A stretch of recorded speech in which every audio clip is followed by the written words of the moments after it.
Les gars, c'est le moment de vérité pour le Bitcoin. On est au sein de la boîte orange, alors est-ce qu'on va pouvoir la franchir et peut-être se propulser bientôt vers des prix plus élevés du côté du Bitcoin, ou est-ce qu'on risque de voir un rejet brutal et continuer notre tendance à la baisse?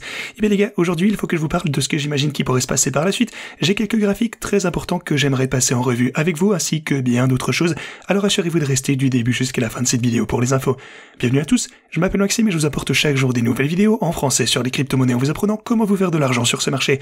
Si vous êtes nouveau sur cette chaîne, alors soyez sûr de vous abonner et d'activer la cloche dès maintenant. Ok, comme toujours, allons droit au but. Alors déjà premièrement, comme vous le savez, au cours de la journée d'hier, je vous parlais d'un pattern d'une formation qui était en train de se dérouler. Donc le pattern dont je vous parlais, c'était cette formation de triangle juste ici. Alors je vous ai dit qu'on était potentiellement sur le point de voir une percée hors de ceci. Je vous ai dit que, en fait, on avait un biais haussier au niveau de ceci, qu'on allait sûrement avoir une rupture à la hausse, parce que vous pouvez constater qu'on venait d'avoir une poussée à la hausse. Après avoir trouvé le bottom, on était dans une dynamique haussière. Généralement, ce genre de pattern, ça a tendance à suivre la tendance, et donc dans ce cas-ci, ça suggérait des prix plus élevés. En fait, ça suit la tendance haussière une fois qu'on a qu'on a pu avoir cette cassure.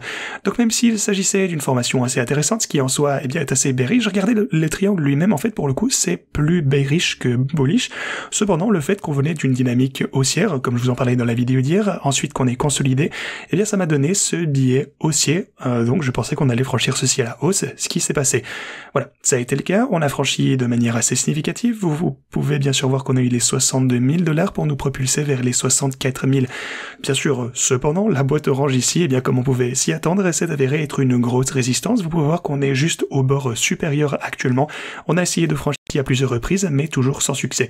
La question maintenant, c'est donc bien sûr de savoir si on risque de franchir le bord de la boîte orange ici et se propulser bientôt vers des prix plus élevés. Personnellement, je pense qu'on pourrait y arriver. Pourquoi?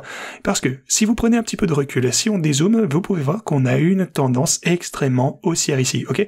Sur un intervalle plus court, vous savez déjà bien qu'on avait énormément de dynamique bullish ici, on avait cassé plein de patterns à la hausse, on était à l'intérieur de ce canal, et puis on a eu la situation Moyen-Orient qui est arrivée, donc on a eu le Bitcoin qui a rechuté suite à ceci. Mais je pense que finalement rien n'a changé, tous les catalyseurs aussi, avec la pression monétaire, la baisse des taux d'intérêt, l'augmentation des liquidités, la stimulation de l'économie par la Chine, la baisse de l'inflation, etc., etc. Avec toutes ces choses qui sont en train de se dérouler, eh bien ce n'est qu'une question de temps avant que le Bitcoin ne remonte de toute façon. Alors pourquoi pas maintenant? Je pense que on risque de franchir très bientôt cette boîte orange et qu'on va continuer notre tendance à la hausse. Maintenant, bien entendu, la situation Moyen-Orient ce n'est pas fini. Il y a quelques jours à peine, Israël a dit qu'ils allaient riposter et que ça allait être le cas rapidement. Donc encore une fois, on ne se réjouit pas trop, on n'est pas sorti de l'auberge. On n'a pas eu de réponse jusqu'à maintenant, donc j'espère, pour le coup ma théorie ça a toujours été, en tout cas j'espère que la situation au Moyen-Orient ne va pas s'aggraver, en tout cas ça a déjà été le cas il y a quelques mois, voilà, ça ne semble pas être le cas actuellement, j'espère que ça va continuer de la sorte et qu'on n'aura pas de mauvaises surprises prochainement. Mais bien entendu il faut toujours être préparé à tout, on ne contrôle pas ces facteurs, j'espère que le calme va pouvoir se prolonger, le calme continuera, je pense, j'espère, et on pourra tous profiter des gains ici qu'on attendait, alors qu'on entre dans la prochaine phase de notre marché haussier. Ok, sur le graphe de 2 jours maintenant, y a-t-il quelque chose dont on doit parler? Eh bien entendu, on a les lignes de tendance super importantes de ce côté. Celle-ci est actuellement à 64 300 et celle-ci à 65 300 $. Alors, ce qui a tendance à se produire ici, vous le savez, je pense à force, c'est que lorsqu'on se dirige vers la ligne orange, on se fait rejeter. Vous pouvez le voir très clairement à chaque fois, on a été rejeté ici. On a tendance à redescendre et à réaliser un sommet plus bas sur le graphe de 2 jours. Mais pour le coup, les fois où on a réussi à la dépasser, donc la ligne orange, eh bien cette fois on a tendance à atteindre la ligne rouge et se fait rejeter à partir de ce niveau.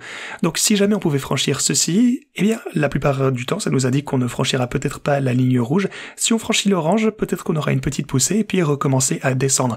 Il faut toujours être prudent ici sur l'intervalle de 2 jours. Alors pour le coup, sur le journalier, qu'est-ce qu'on peut voir? Au moins, on peut constater qu'on a réussi à atteindre un creux plus élevé. Ça déjà, c'est une super nouvelle parce que c'est le début d'un changement de tendance potentiel ici qui consiste à atteindre un creux plus élevé. Vous pouvez le voir ici. Il est descendu moins bas que ce précédemment. On avait simplement tendance à réaliser des creux de plus en plus bas sur le journalier. Donc ça, pour le coup, c'est bon à voir. Je pense que c'est aussi le début d'une rupture de cette tendance à la hausse à partir de ce point. Pour le coup, si vous regardez les moyennes mobiles, vous pouvez constater que actuellement, on a la moyenne mobile de 200 jours. Pour le coup, on est au-dessus. En fait, ça, pour le coup, ça fait plaisir à voir. voir. Je sais pas pourquoi on a un si gros écart ici, peut-être que Coinbase a été clôturé pendant un petit moment hier, j'en ai aucune idée, mais voilà, pour le coup on a une situation vraiment intéressante. Pourquoi on a cet écart? J'ai jamais vu ça. Attendez, laissez-moi revenir à ce graphe et regarder un petit peu les moyennes mobiles de ce côté. Vous savez quoi, on va peut-être prendre Binance, quelque chose comme ça. On devrait avoir un écart. Non, voilà, vous le voyez, ici on n'a pas d'écart de ce côté, comparé au graphe de Coinbase. Je sais pas pourquoi, mais ici, visiblement, on a tout de même du mal avec la ligne la ligne verte, désolé, je suis tout perturbé maintenant. Bien sûr, on est légèrement au-dessus actuellement, mais rappelez-vous, on est à l'intérieur d'une chandelle journalière, ce n'est pas encore clôturé, alors ce qui pourrait arriver, c'est peut-être qu'on ait quelque chose comme ceci, où on remonte, on trade brièvement au-dessus, pour simplement se faire rejeter, et avoir juste une mèche qui dépasse. Voilà, vous pouvez le voir également ici, on s'est fait rejeter, pareil encore une fois, à quelques reprises, avant de finalement pouvoir la dépasser de ce côté. Voilà, ici actuellement, c'est le niveau que les bulls essayent de récupérer, les bulls essayent de nous faire dépasser ce point, je pense qu'on a de bonnes chances de pouvoir le faire maintenant. Comme je vous dis, je suis optimiste, je pense qu'on va le dépasser très bientôt, je ne suis pas trop paquet à ce sujet, ce n'est qu'une question de temps, je vous dis ça tout le temps, mais j'en suis convaincu. Toute opportunité de dip, c'est une opportunité pour acheter. En ce qui me concerne, à chaque fois qu'on rechute, c'est fait pour acheter, donc ça ne me dérange pas d'avoir de la volatilité. Sinon, pour le graphe de 2 jours, pour le coup, on a parlé du journalier, j'aimerais vous parler de la dominance, cette fois sur l'hebdomadaire. Vous savez que je vous dis tout le temps que je pense que la dominance du Bitcoin va, s'arrêter aux alentours des 58 000 $, et, là, pour le moment, c'est plus ou moins le moment où je pense qu'on risque de se renverser et que les altcoins, vont reprendre de la dominance alors que le Bitcoin rechute un petit peu. Pour le moment, cette théorie a l'air de se réaliser quelque peu. On n'a pas encore dépassé les 58%. Maintenant, évidemment, si la situation au Moyen-Orient ne s'aggravait, alors on devrait dépasser ceci, je pense. Mais les altcoins devraient vivre de bons moments. Si ce n'est pas le cas, la liquidité augmente, vous le savez, la spéculation va augmenter ainsi que le risque. Les gens vont prendre davantage de risques alors que l'argent est moins cher en quelque sorte, donc ce sera bon pour le reste du marché. Les meme coins, eux, comme toujours, se portent super bien, mais pour que l'ensemble du marché des altcoins monte extrêmement fort, je pense que la dominance des bitcoins va devoir rechuter, et c'est ce qui, selon moi, risque de se passer bientôt. On verra si toutes ces théories, de toute façon, vont se réaliser. Ceci étant dit, en ce qui concerne les marchés traditionnels, ils se portent également bien sur l'intervalle hebdo. Vous pouvez voir qu'on est actuellement, encore une fois, à all-time high sur l'hebdomadaire, donc tout va bien de ce côté. Maintenant, une autre chose dont j'aimerais vous parler, ce sont les contrats à terme, donc futures pour le Bitcoin du CME. Parce que lorsque les contrats à terme du CME ont ouvert hier soir, c'est à ce moment-là que le Bitcoin a commencé à se redresser à la hausse. Vous pouvez voir que, effectivement, ça a ouvert, attendez, laissez-moi voir, donc le 4 octobre ici, donc ça a clôturé ici, ça a ouvert de ce côté.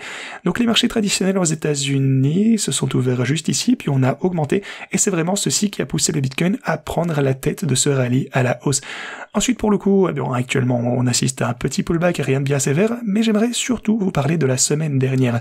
La semaine dernière, c'était le 1er octobre, donc le marché à terme était ouvert ici le 30 septembre, quelque chose comme ça. Vous pouvez le voir juste ici, attendez, laissez-moi voir. Vous allez voir où je veux en venir. Oui, juste là, boum, juste là, vous voyez que les futures ont ouvert, et là c'est le graphe de 15 minutes d'ailleurs. Donc, les marchés à terme du CME ont ouvert, le Bitcoin a chuté ici, on a eu une petite pause de ce côté avant de continuer notre chute, petite pause, on a continué à chuter encore une fois. Donc, le CME a pris la tête des marchés la semaine dernière, le dimanche dernier en gros. Ça a commencé à chuter dimanche dernier, et puis le Bitcoin a chuté. On a eu un rebond et puis on a continué. En fait, ce que je veux dire, ce que j'analyse de tout ceci, en fait, ce que je vois, pour le coup, du côté du CME, ça a un petit peu décidé de la direction dans laquelle le Bitcoin allait se diriger tout au long de la semaine. Ça a mal ouvert et ça a continué, négativement tout au long de la semaine. Maintenant, on a ouvert positivement, on voit un petit peu de consolidation en ce moment, c'est vrai, tout comme on a pu voir de la consolidation au cours de la semaine dernière lorsqu'on a chuté. Ensuite, on a une consolidation, puis on a continué à chuter. Je pense que cette fois, on risque d'avoir une consolidation et puis qu'on continuera à la hausse. Voilà, je pense qu'encore une fois, le CME va reprendre les devants une fois de plus, va un peu dicter le rythme de cette semaine, et donc, au lieu de chuter cette fois-ci, on va avoir un billet haussier tout au long de la semaine à venir. Pour moi, on est dans une bonne dynamique et ça risque de se poursuivre. Donc voilà, tout ça c'est formidable. Alors pour le coup, j'aimerais vous parler un petit peu des liquidations avant de clôturer la vidéo, parce que vous pouvez voir que ici ces petites poussées à la hausse, en fait, ça a été alimenté par des liquidations de short. Regardez ça, on a eu pas mal de positions short qui se sont fait en fait écraser ici, un short squeeze. Cette chandelle verte a un petit peu liquidé tout le monde ici qui pariait à la baisse. Et regardez ça les gars, on voit de plus en plus de shorts se constituer juste ici, ce qui nous donne potentiellement plus de carburant pour avoir un short squeeze et vraiment démolir toutes ces positions qui parient à la baisse et voir une autre poussée plus explosive. Voilà, ce serait formidable de voir ça. Je pense que les choses s'annoncent pas mal pour le Bitcoin, même au cours de cette semaine. On connaît les résistances, on connaît le bord de la boîte orange, ça va être important, on connaît les moyennes mobiles, vous connaissez tous ces niveaux de résistance à surveiller, mais dans l'ensemble, eh bien, octobre n'a pas si mal commencé finalement. On est pratiquement déjà à l'équilibre malgré les événements macroéconomiques assez inquiétants. Après être descendu au début, on s'est pas mal récupéré. Octobre en général, vous le connaissez, c'est l'un des mois les plus haussiers pour la crypto, surtout pour le Bitcoin bien sûr. Donc voilà, je suis vraiment impatient de voir ce que ça nous réserve, et ceci étant dit, c'est tout ce que j'avais pour vous aujourd'hui. J'espère que vous avez apprécié, je vous dis à la prochaine.